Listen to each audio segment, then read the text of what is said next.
लोकसभा का चुनाव लड़ रहे हैं। ये बताइए कि क्यों आपने ये रास्ता चुना चुनाव लड़ने का, वो भी बनारस से? आप रहने वाले हरियाणा के हैं। तो हम भारतीय हैं, कहीं से भी चुनाव लड़ सकते हैं, अपना देश है। रही बात, बनारस एक बड़ी पवित्र धरती है, यहाँ का बहुत बड़ा इतिहास है। हम काशी विश्वनाथ के आशीर्वाद से जो नकली चौकीदार है उसे भगाने के लिए बनारस हमने चुना। जो देश में आज नकली चौकीदार बन के बैठे हैं, जिन्होंने फ़ौज के ऊपर पूरी राजनीति की, आज आप देख रहे हो कि हमारी फ़ौज की जो साख इन्होंने कैसे मिट्टी में मिला दिया। आज विदेशों तक हमारी फ़ौज का नाम बदनाम हो रहा है। सभी जवानों का बहुत ज़्यादा मोराल डाउन है। जैसे कल आपने देखा, परसों जो हमारे रोड शो में देश के कोने कोने से सब जवान हैं, उनको एक ही गुस्सा है कि ये चीज़ें जैसे सर्जिकल स्ट्राइक, एयर स्ट्राइक आज कोई पहली बार नहीं है। फौज हरदम अपनी करती आई है, लेकिन उसके ऊपर राजनीति जो इन्होंने की, इसलिए हमने निश्चय लिया है अगर भी देश को बचाना है, आज तक हम सीमाओं की रक्षा की, अब हमें चुनाव लड़के संसद में जब तक हमारे जवान साथी नहीं जाएंगे, जब तक ये देश नहीं बच पाएगा। सीमा सुरक्षा बल के जवान रहे तेज बहादुर यादव जी को समर्थन मिला हुआ है कई और जवानों का, जो इस मुहिम में उनके साथ यहाँ पर आए हैं और उनके चुनाव में हिस्सा ले रहे हैं, उनके लिए प्रचार कर रहे हैं। ये बताइए कि अभी इस वक्त भारतीय जनता पार्टी का ये दावा है और प्रधानमंत्री बार बार कहते हैं कि अगर आंख दिखाने के काबिल कोई हुआ है अभी, तो वो भारत दूसरे देशों को, पड़ोसी देशों को, या जो भारत पर गलत नज़र डालते हैं, तो वो प्रधानमंत्री के डर की वजह से दूसरे जो कंट्रीज़ हैं वो थोड़ा सा दब रहे हैं भारत के सामने। नहीं, ऐसा तो कुछ नहीं। ऐसा होता तो फिर पुलवामा हमला कैसे हो गया? इससे बड़ा, इतना बड़ा हमला आज तक क्यों नहीं हुआ? अगर दी इतना डर था, इनका खौफ था, तो पुलवामा हमला क्यों नहीं रोक पाए ये लोग? अगर दी ऐसा है, या तो फिर इनकी साजिश है, कहीं ऐसा तो नहीं राजनीति के चक्कर में इन्होंने ही करवाया हो। अगर दी तो ऐसा आरोप कह रहे है, हैं तो इसका तो कोई अभी तक कोई इस पे नहीं, उसका मैं ये तो कह नहीं रहा हूँ हुई ना, है। पुष्टि नहीं हुई है तो उसकी जांच क्यों नहीं कराते ये लोग?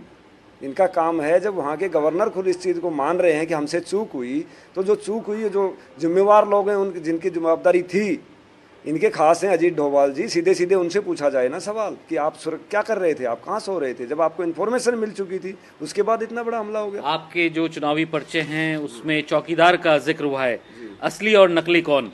तो असली चौकीदार कौन है और नकली चौकीदार कौन है? देखिए, जो सीमाओं की चौकसी हमने की है इतने सालों तक, तो हम हैं चौकीदार। अगर दी वो अपने आप को चौकीदार कहते हैं, तो राफेल की फाइल चोरी होगी, नीरव मोदी भाग गया, कितने भाग गए, तो वो किस चीज़ के चौकीदार है? तो चुनाव का ही रास्ता क्यों चुना आपने?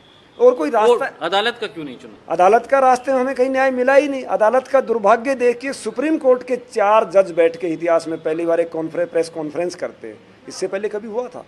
ये सुनते किसकी? हिटलर से ही शासन है। अब आप देखिए, सीजीएम जो है, उनको किसी केस में फंसा दिया, जैसे राफेल का मामला खुला, उनको भी फंसा दिया केस के अंदर। ये भी आरोप है, अब उनको किसने फंसाया वो भी अभी जांच चल रही है, तो उस पर भी हम टिप्पणी नहीं कर सकते। लेकिन एक बात मैं आपसे पूछना चाह रहा हूँ कि ये चुनाव जो सांसद का होता है, यानी मेंबर ऑफ पार्लियामेंट का जो चुनाव होता है, ये स्थानीय मुद्दों पर भी लड़ा जाता है। स्थानीय मुद्दे बहुत डोमिनेंट रहते हैं इसमें। तो आप क्या इश्यूज लेकर जनता के बीच में जा रहे हैं? लोग आपको वोट क्यों दे बनारस के? देखिए, स्थानीय मुद्दे तो जैसे बिल्कुल हैं। एक सांसद का कर्तव्य क्या है? सांसद का कर्तव्य यही है कि अपने पूरे इलाके की देखे, इलाके में क्या समस्याएं, मूलभूत सुविधाएं, सब उसको कलेक्ट करनी पड़ती हैं सांसद का। लेकिन आजकल ऐसा होता नहीं है, वादे करते हैं, बाद में भूल जाते हैं। लेकिन मैं सांसद की हैसियत से मैं अपने पूरे इलाके का सर्वे करके क्या क्या सुविधाएं होनी चाहिए यहाँ पर, जैसे पानी है, सड़क है, बेरोजगारी है, शिक्षा है, स्वास्थ्य है, वो तमाम मुद्दे। आप तो लोगों से पैसे भी मांग रहे हैं कि भाई आपके प्रचार में और आपको यहाँ से चुनाव लड़ने में मदद भी करें, तो लोगों का रिस्पांस कैसा आ रहा है? देखो, कल हमारे लोग गए थे, हमें इतनी खुशी हुई कि जो भी मजदूर, गरीब, जितने भी लोग थे, उन्होंने गले लगा लगा के, यहाँ तक कि मेरे जितने जवान थे उनको चाय पानी की व्यवस्था भी उन्होंने खुद की, बड़े खुश हुए कि अब असली चौकीदार आए। लेकिन दुख एक चीज़ का ये हुई, जितनी एसी गाड़ियों में बैठे हुए लोग थे, उन्होंने कहा कि नहीं, हम आपके साथ नहीं हैं।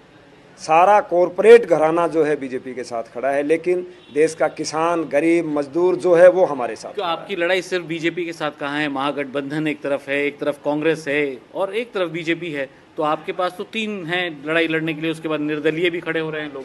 देखो साहब, एक जवान का नाम सुना होगा, मंगल पांडे। उसने एक ने लड़ाई शुरू की थी और उसके साथ कारवां बढ़ता गया और देश को उसी लड़ाई की वजह से आज़ादी मिली। तो यहाँ भी एक देश का जवान खड़ा हुआ है पहली बार 70 साल में, वो भी प्रधानमंत्री के खिलाफ। तो आप देखिए ये जो एक चिंगारी है ये कैसे सैलाब बनेगा, आप देखते जाइए। और इनको ये कितने भी हो जाएं चाहिए, लेकिन आगे आने वाले भविष्य के लिए एक राजनीति इतिहास जरूर